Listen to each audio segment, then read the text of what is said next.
Welcome back, everybody. It is 12:12. We want to get straight up to Bruce Hafner in the Arizona Family News Chopper. There's a chase happening, and it looks like it's in Central Phoenix. Bruce, where is this happening? This guy's all over the place.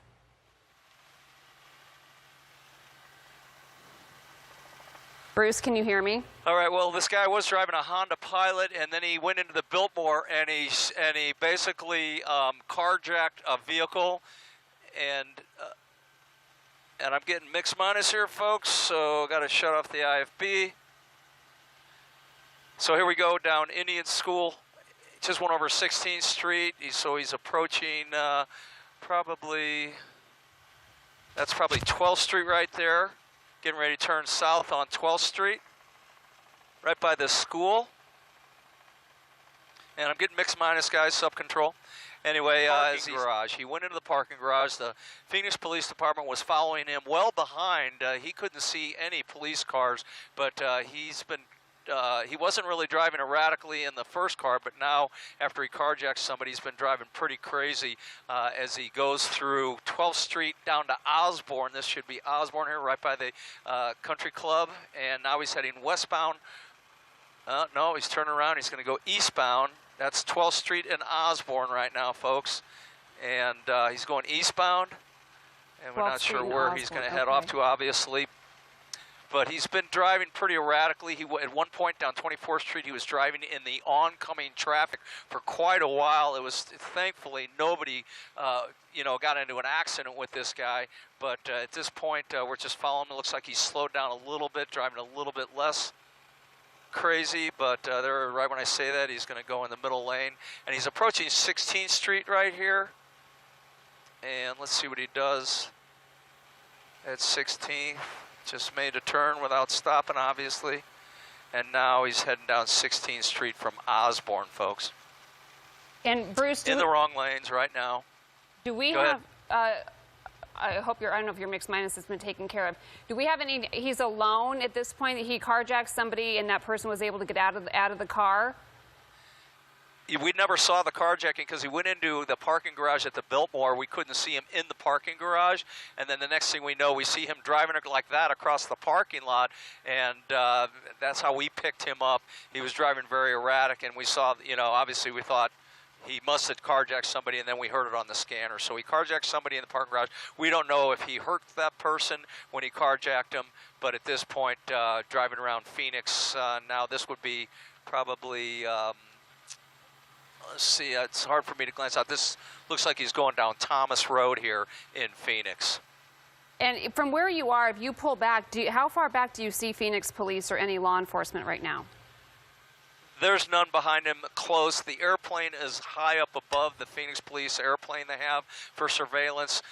We did see one of those tanks that they use to bring SWAT crews into, areas where they need to make felony arrests. We saw them up by the Biltmore area, and then we saw the police officers in white cruisers. Look at him. He's going right through this intersection, right around all the vehicles. Against probably a green light there for the arrow coming the other way. And once again, we don't know how this all started, if the car he was in before was his or if that was a stolen as well. We just, got a call to get up in the air and that there was a pursuit going on. And it was really hard to find him at first, so he wasn't driving erratically. And then once he carjacked somebody out of the blue Honda Pilot, right. Look at this guy just making turns. Now he's going down Central. Okay. And that's Central and Thomas there, over the we're over the tall buildings. He's going to get into some busy traffic as he heads down Central Avenue. We're in the lunch hour right now. A lot of people are going to be more than maybe an hour or two ago. More people are going to be out on the streets of Phoenix right now, out grabbing lunch, or the early shift folks ending their day, and he's not even slowing down as he approaches those intersections. It doesn't look like.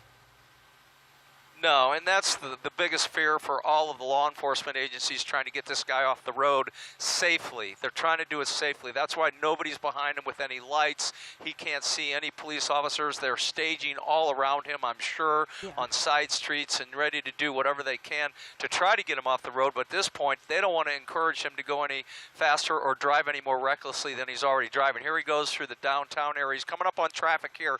He's going to have to. So he sees traffic. Now he can't get in that parking lot. What's he going to do here? He doesn't know what to do. So he's going to, it looks like he was going to try to turn in. Up on the sidewalk. There he goes. They're going to try to block him. And again, this is one of those situations. He's going the wrong way up Central now.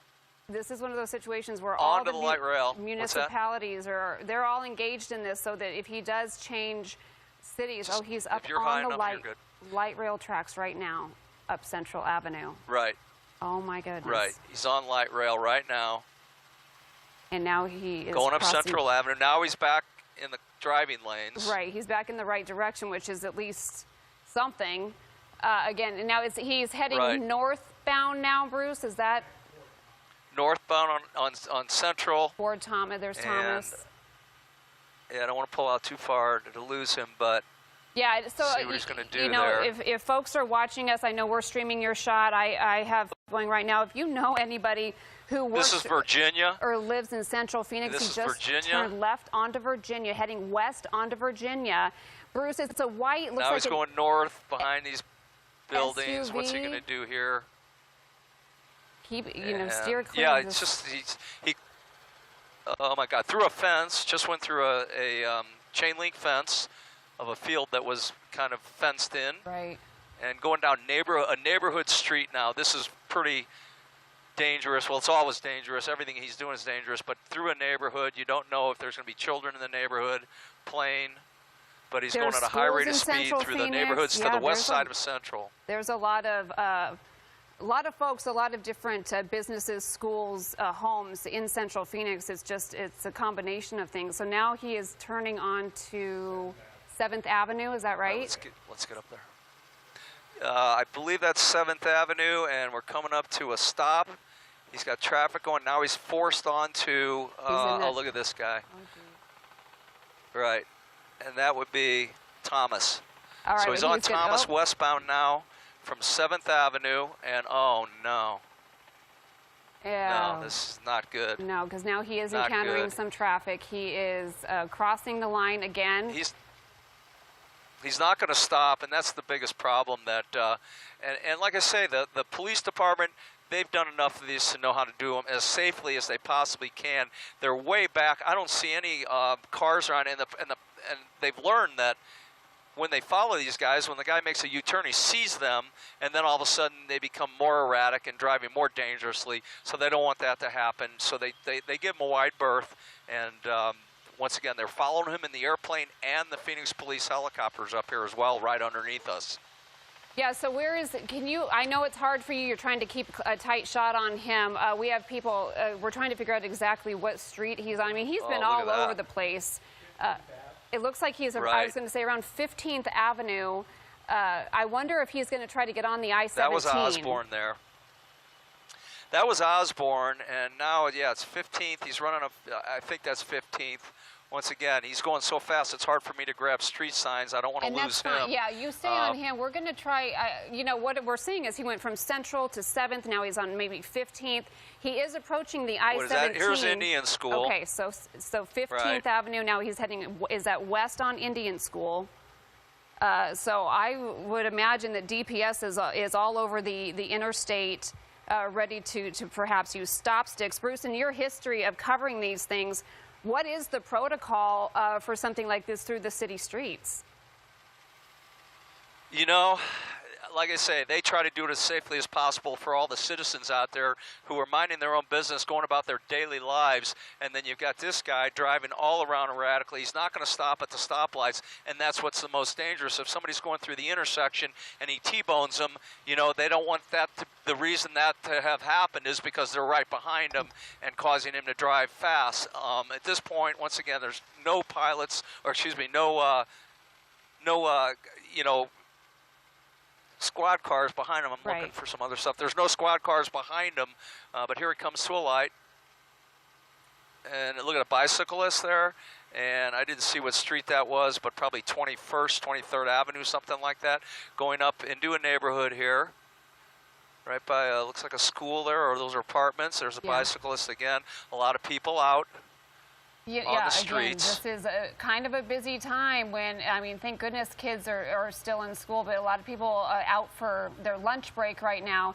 It looks like it's a white Lexus. I'm not sure if you're able to even identify what kind of car this is. But again, this all started, folks, just maybe 10, 20 minutes ago when Bruce got the call to launch carjacking inside the parking garage at the Biltmore. So that is over off of Camelback. And we've just been watching this person weave in and out of traffic going the wrong direction through central Phoenix. Bruce, it looks like he is now into an apartment, complex. Yeah, apartment complex. Yeah, he's cutting through, and you know, they just drive here, there, and everywhere. They're just, you know, trying to evade law enforcement and trying to keep from going to jail. Yeah. And that's what we've seen over and over again. They're just trying to stay away from getting captured. How far? And there's so there was a school bus there. I didn't know where this was. Let me see where we are. There's I-17, so he's going to hit the outer road on I-17. The only way he can go is north, and that would be Campbell, I-17 and Campbell. So let's see what he does. Let's see if he gets on the freeway. Then it becomes a dicier situation. Yeah. Yep. We've been watching him again try to figure his way west. It makes me wonder if he's from here. If he he just seems to be randomly choosing streets to turn onto. Not sure of where he is, because now he seems to have just stumbled upon the interstate. And sure enough, it looks like he is taking that on ramp. Or no, he's not. No, he's jumping onto. I think that's probably Camelback. Yeah, because Bethany's the next one. And here he goes behind traffic. He's going to get stuck in traffic because here at Camelback, right over the freeway I-17, he's going to come up on 35th Avenue and all those streets, 43rd, crowded streets. Yeah. And let's see what he's doing here. So again, right now, folks, he is on Camelback, right west of the 17, getting, is that near GCU? Oh, there he goes over the curve. Yeah, let's see there. Is that GC? Yeah, it's right in between GCU. The I-17 GCU is a little bit to the left of where he is now, and to the right. And he's going up. What was that? Coulter I just saw. He passed Coulter on. This must be, I think, 23rd Avenue. He's probably on. So 23rd Avenue and Camelback, continuing to pay no mind to the traffic, heading northbound. Again, continuing to keep police. They're watching from the air, and Bruce, we know that they're coordinating efforts on the ground. It's just like you said. It's just a very it's a tricky situation for them when you have so many people on the roads right now in the middle of the day.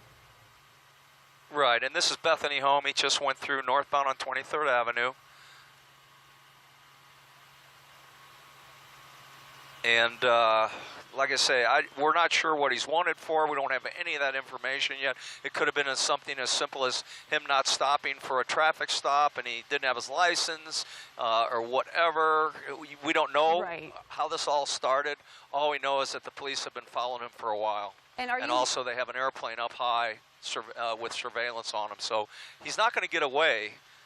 We just hope that they can take him into custody safely. Are you hearing anything on scanner? I don't know if you have the scanner traffic up in the chopper. Are you able to listen in to kind of hear? You know, we're on all the aircraft frequencies. Okay. We're in contact with the Firebird helicopter flying up here with them safely, and another TB helicopter. We're just coordinating our flight with them to make sure that we're doing this safely. I didn't find the scanner channel. It was encrypted, and we had a tough time finding it. Here he goes back over towards I-17. He's on Bethany, and let's see what he's going to do now here. He's hitting some traffic. Now this is bad. He's going down the off-ramp of a freeway. All right, so we should mention to people that they're listening to your voice, but we do have this on a video delay in case something does happen that is could be upsetting to viewers. So what we're hearing Bruce when he can see a few seconds ahead of what we're actually seeing. So this man is now heading the wrong way down the frontage road off the I-17. So those lanes going the other way, those are the southbound lanes, and he's heading northbound, it looks like, on the southbound frontage road north of Camelback. So again, if you live or work in Central Phoenix and you are going to just sit tight and let the police departments involved in this get this person off the road so we know that you're safe. So now he's turning west, it looks like, again, into a residential neighborhood. Right, going through a neighborhood. And, you know, the problem with this is, like he just did earlier, he had a blue Honda Pilot. We never saw the Honda Pilot, but we finally caught up with the police department who were behind him, and that's when he went into the Biltmore and ended up carjacking somebody. This car, he stole this car from somebody in the parking garage, and we've seen that before. We've seen that before where, you know, we haven't seen it, I should say.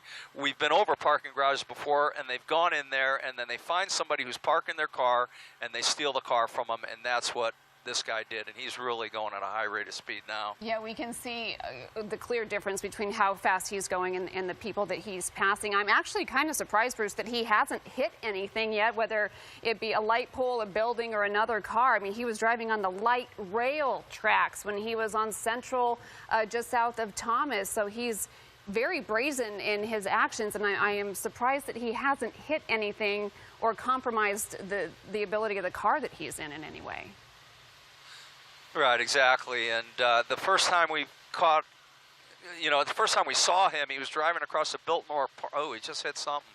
Okay. I don't know what that was. Folks, we want to thank a stop stick or something. Okay, so they are kind of zeroing so here in on it's him. going to come to an end here. He's got a bad tire now because he hit something. I'm not sure if that was a stop stick, but here he comes through a neighborhood. So it looks like he's down a tire. Crazy through a neighborhood. Yeah, he's losing a little bit of control. Yeah, here. he's got one tire that's out. One tire, his left rear tire. We saw something explode. There he goes. Oh. He's just losing control. Look at this guy. Yep, here right he goes. into Two of them. a house. Two of them. Okay, so right. two guys in that car now on the run, jumping out of the car. And there's a dog in this yard. This guy right here. Who is that, a woman? That's a woman, a girl. The police department's pulling in. We didn't see the guy where he went in the backyard of the home. He jumped Let's over. get to the backyard. Okay, I think he's jumping over this fence back here. She's still in the front He of that might be in house, this yard. We did see a big dog there. So And we're looking for the guy. Pretty.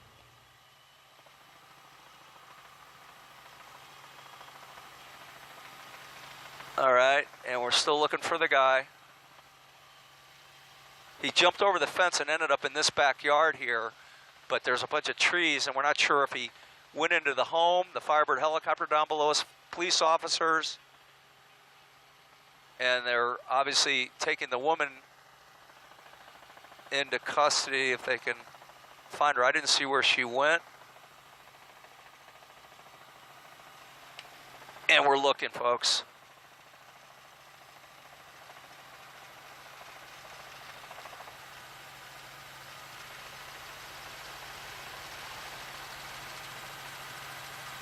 And they're up over it, the Firebird helicopter.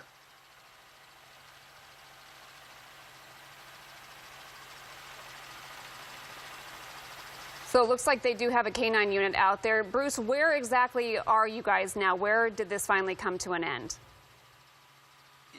Let me see what they're going to do here before we get into that.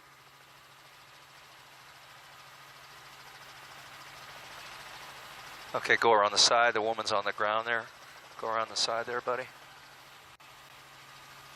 Okay, looks like they're taking the woman into custody. She's underneath here.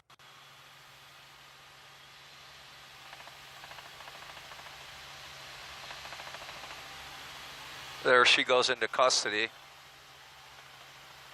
And they still have to find the guy. So she just stood in the front of that house. She did not try to run the way he did. He jumped that fence. Right, now he jumped the fence right here, and we lost him in the trees. We're not sure if he broke into the home. And now I'm sure they'll set up a perimeter. They've got cars on both sides of this, officers. There's an officer here. You have the SWAT vehicle there. So they've got these 2 homes, 4 homes, 6 homes surrounded in this area.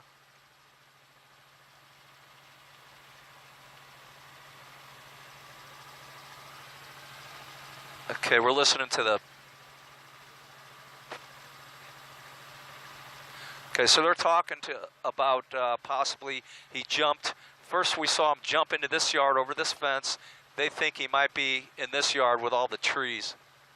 the red roof they're talking about. So that's one right there next to the green one. So they think he's in here somewhere. They will bring the dog in, and I guarantee you if they bring the dog over, as soon as they bring the dog over, they'll find this guy.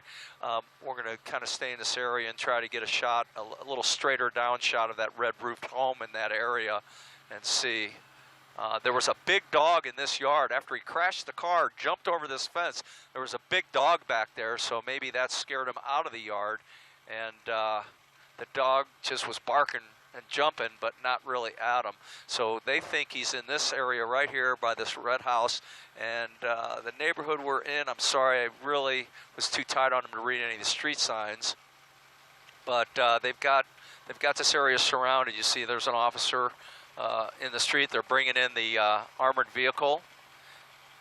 And so once again, they lost the guy at this point. Get off and continue. In fact, that's what we saw right there. You see that driver just heading north on light rail tracks in the downtown Phoenix area, narrowly missing that van you saw there. And eventually, the driver made their way west, never getting on a freeway, staying on these side roads, neighborhood streets. Take a look here. This is where we saw the collision. Watch here. So, I mean, we haven't seen anything right now to suggest that anyone has been seriously injured. That was a head-on collision there, and you hope those people are okay.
Here he comes through a neighborhood. Crazy through a neighborhood. And yeah, he's got one tire that's out. One tire, his left rear tire. We saw something explode. There he goes. He's just losing control. Look at this guy. Well, that was a wild chase across the valley. This one took a lot of dangerous turns. This morning, at least, those two suspects are behind bars, but not without a canine officer at least being killed. Now, this all started near 51st Avenue and Broadway. Police spotted the driver and a passenger in a stolen car. Yeah, that sparked that wild, very dangerous chase as those suspects drove up 43rd Avenue near Bethany Home, where police say they then held the driver at gunpoint, then took off once again, driving crazy through the entire valley. But it didn't stop there. Officers eventually caught up and confronted that duo in a parking garage at the Biltmore Shopping Center, where a second carjacking took place. According to police, that suspected driver pointed a gun at them, so an officer fired, but those suspects got away. Officers eventually used stop sticks in a neighborhood near 29th Avenue and Barrage Lane. That's when both suspects took off running, but that woman ended up surrendering. However, the guy kept running, jumping fences, so the SWAT team had to be called in. They put an entire neighborhood on lockdown while they searched for that very dangerous man. Now, knowing that suspect was armed and very dangerous, they sent in a canine officer. Bain went in and sadly gave his life to protect the officers. ADOT paying tribute to him last night with these freeway signs. Take a listen to what the Phoenix police chief had to say about this. Got into the attic, and after some discussions and trying to get him out, he refused to. We sent Bain in to do what the dogs do. They are our protectors, they are our partners, and it's definitely with heart that we lost Bain. Canine Officer Bain was a 3-year-old Belgian Malinois. He had been with the Phoenix Police Department for just over a year. After his body was found, the canine was rushed to an emergency vet clinic, and as you can see there, a tribute as officers lined the parking lot to escort his way. Now, the suspect at this point still hasn't been named, and we don't know what charges he will face. But it is a Class 6 felony to kill a police dog in Maricopa County. Thank you for your service, Officer Bain. A canine officer is dead after a carjacking suspect leads police on a high-speed chase and barricades himself inside an attic. Sky 12 capturing the heartbreaking procession of the beloved dog, and the ADOT signs paying tribute to Canine Bain. Bain was on the police task force for nearly 2 years. Vets are still trying to figure out exactly how he died. The whole ordeal started with 2 carjackings, one at the Biltmore Fashion Park. Police trying to stop a silver SUV. Investigators claim the suspect pointed a gun at them, so they opened fire and didn't get him. The suspect then carjacked a woman at gunpoint, getting away in her white SUV. Then, after driving erratically, the driver slams into a van and keeps on going, creating quite a few near misses out on the roads. And if that isn't enough, the suspect guns it going onto the light rail tracks. Take a look at this. This is along Central Avenue after getting stuck at an intersection. The wild chase eventually coming to an end with police throwing out spike strips, blowing out some of the tires on the stolen car. The driver kept going, but eventually crashed into a yard, jumped over a fence, and would hide in the attic of a nearby home. After the encounter with Bain, Sky 12 catches medics lifting the suspect onto a stretcher, taking him to the hospital. A female passenger in the stolen SUV is also in custody. Good evening, everyone. I'm Emma Jade. Korea Bay has the night off. And while we wait for answers and a motive behind all of this, the Phoenix Police Department is in mourning tonight after losing a brother in arms. Team 12's Bianca Bono is live from Phoenix with details on that and the chaotic chase. Bianca? Well, Mark and Emma, the chase coming to an end at the house right behind me. We're near 27th Avenue and Bethany Home, and it's also where, sadly, Bain lost his life. As you can imagine, Phoenix police officers, especially the canine's handler, are devastated. A motorcade procession making its way through Phoenix for a fallen hero. We're actually dealing with very, very violent people in our community. The canine officer being honored across the valley, Bain, a 3-year-old Belgian Malinois. He had served on the Phoenix Police Department for a little more than a year. They are our protectors, they are our partners, and it's definitely with heart that we we lost Bain. Phoenix Police Chief Jerry Williams emotional, describing what happened to Bain. Police chasing a dangerous suspect. The guy eventually crashing into a front yard. The suspect then breaking into a home, barricading himself in the attic. After some discussions and trying to get him out, he refused to. We sent Bain in to do what the dogs do. But Bain doesn't make it out alive. Officers arresting the suspect, eventually finding him on top of the dog. The end message in this one is that violence against police has to stop. Ultimately, Bain's heroism allowing for police to arrest the armed suspect. While veterinarians try to figure out exactly how Bain died, people living in this neighborhood are thankful for his service. All the dog was trying to do was trying to work for its service to attack him. That was so unnecessary. It was so sad. It was just a little puppy. Again, police opening fire on the suspect at the Biltmore, claiming he pointed a gun at officers. Chief Williams says that's the 17th officer involved shooting this year, and she's now pleading with the community to stop with the violence against police officers. We're live in Phoenix tonight. Bianca Bono, 12 News at 10. To that vehicle to begin the procession. Bain, a police dog, a 3-year-old Belgian Malinois on the Phoenix Police Force. And you can see that all of those officers standing at attention to pay their respects. This is video from earlier for those that missed it. And now we're watching, I'll switch back to a live shot. We're watching as that, as Bain heads up the I-17 a procession, several vehicles, canine officers, looks like. I would imagine that's a pretty tight-knit community, the canine officers and their handlers.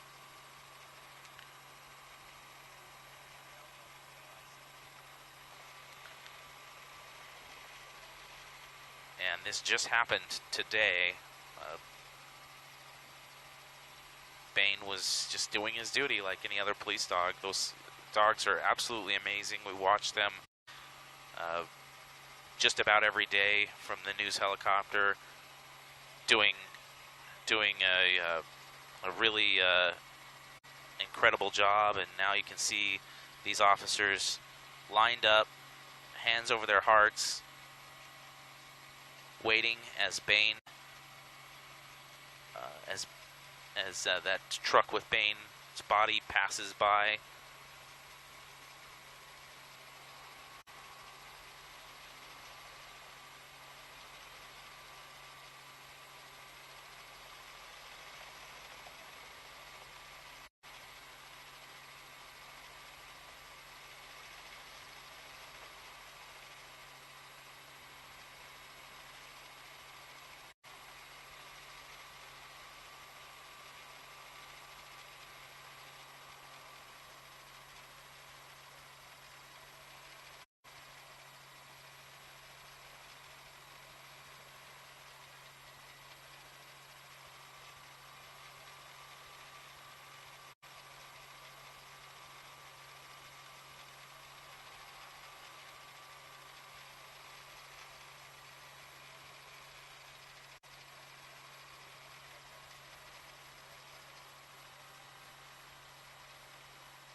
This is Midwestern University, correct?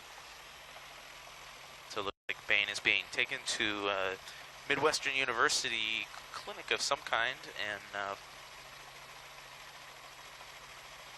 this procession for Bain on the day that he was killed in the line of duty.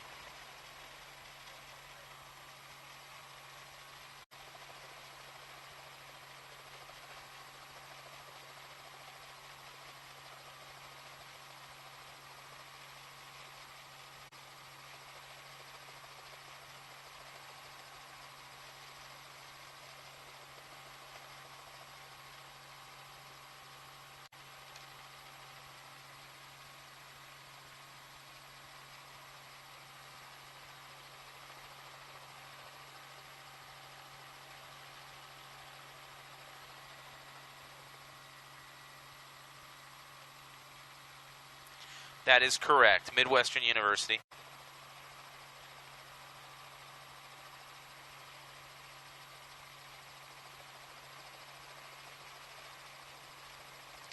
Unsure. I believe they'll... Yeah, I'm not sure. I'm not sure.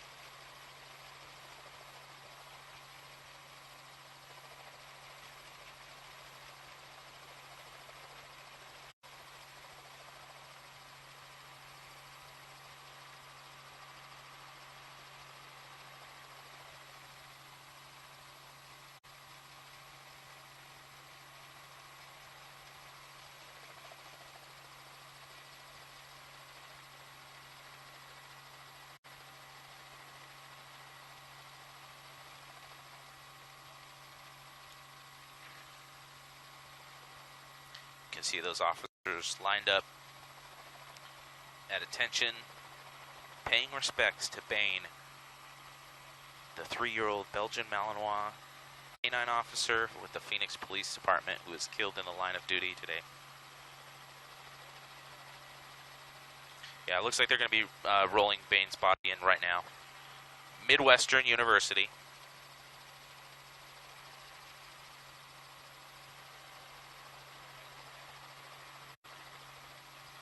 Yeah.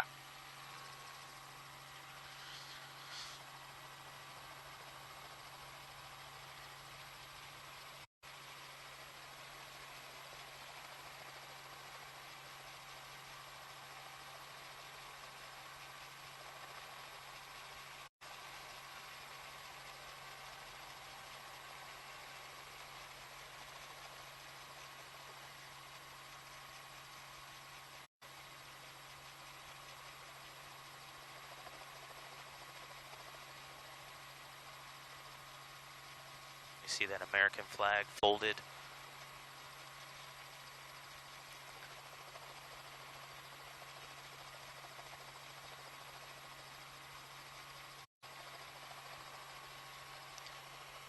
Copy that. Talk back in 2 minutes.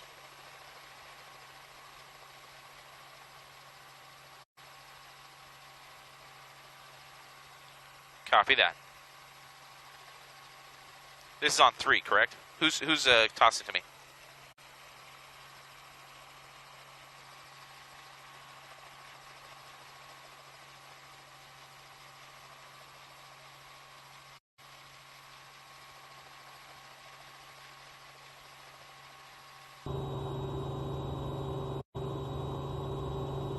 Thank you for joining us for this procession of Bain, the police dog. Rest in peace, Bain.